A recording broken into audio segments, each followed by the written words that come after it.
دخولك التنظيم بداية كان عن قناعة كما فهمت، ولا تزال يعني هي القناعة لحد ما بادية، يعني هاي مسألة شخصية. إلى أي حد تعتقد بأنه تنظيم قادر على الاستمرار؟ يعني تلقى هزائم كبيرة في الفترة الماضية إن كان في العراق أو في سوريا. نعم. كيف بتشوف مستقبل الدولة الإسلامية؟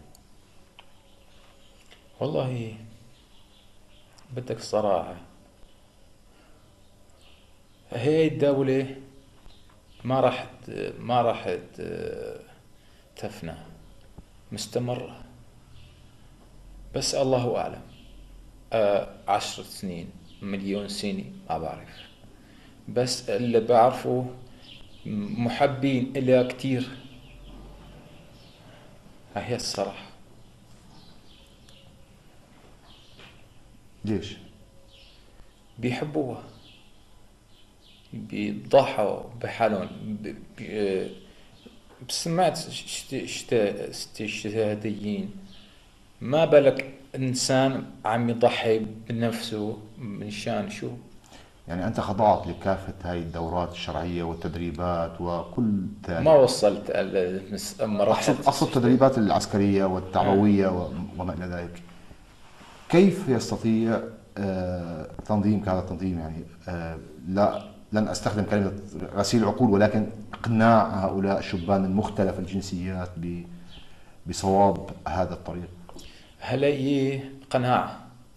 قبل ما تكون أي شيء، عندك قناعة بتمشي. استشهادي انغماسي. بس ما في عندك قناعة. هي أنا ما جربت أكون استشهادي، ما صدق ألم معي. تقم بذبح أحد؟ ما رمي برصاص ماشي، ما ذبح لا. أين رميت أحد برصاص؟ جيش صغير. يعني إعدام أو لا لا، رمي رمي رمي. رمي خلال معارك أم إعدام؟ خلينا معارك. معارك. قمت بقتل جنود نظاميين خلال معارك. خلينا معارك. كم كانت المسافة؟ هلا بالنسبة فتحنا باب تاني. معارك الدولة كلها تسلل. ما بتعطي الفرصة للعلو. 50 متر مرمي جيد. حتى لو ما بتعرف تصيب، بدك تصيب. صح؟ يعني عمليا إعدام. معارك. يعني حين تتقدم لمكان تتسلل إليه عسكري جالس أو نائم أو لمسافة 50 متر، وتقوم بإطلاق النار عليه بدون أن ينتبه ربما، هو عمليا أنت. بس كلهم ينتبهوا. ما في خطة معارك إلا منتبهين. ألم تفكر للحظة بأن هذا العسكري قد يكون سني وقد يكون مجبر على الخدمة في الموقع الذي هو فيه؟ كان عنا قناعة. كيف بدي أشرح لك؟ قناعة أنه هن كفار. عارف شلون؟ لازم نقتلون كلهم. الدخن ممنوع الدخان عندكم؟ والله دخن عادي. هلا أنتم مانعين دخان في مكروه. مكروه، بس مكروه. ممنوع. اللي بيدخن يجلد. يجلد بس بتسرب بس. بالسر الدخن. هلا بدك تدخن؟ شوي. ايه. كنت دخن بالسر في فترات. مكروه ما محرم. مكروه ما محرم، ولكن يعني كثير ناس يعني تعرضت كنا ندخل بالسر. فممنوع نهائي بيع الدخان. بيحروا ما كتر من هيك بيحروا.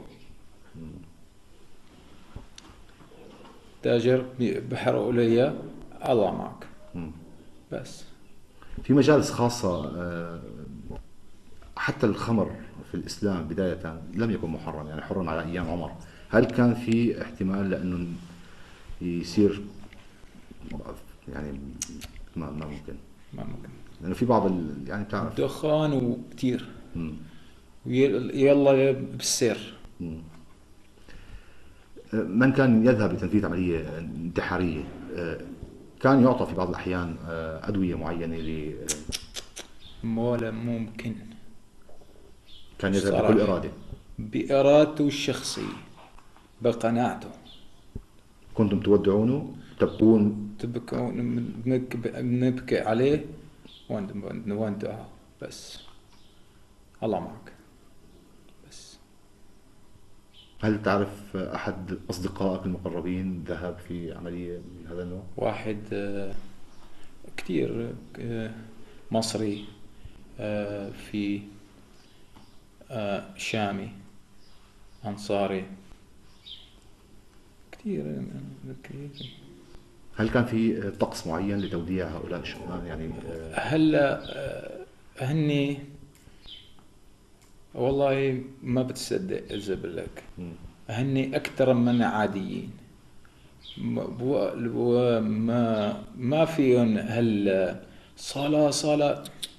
صلاة على الركن، بس قرأت قرآن شوي بس. ما في أي شيء. عارف شو؟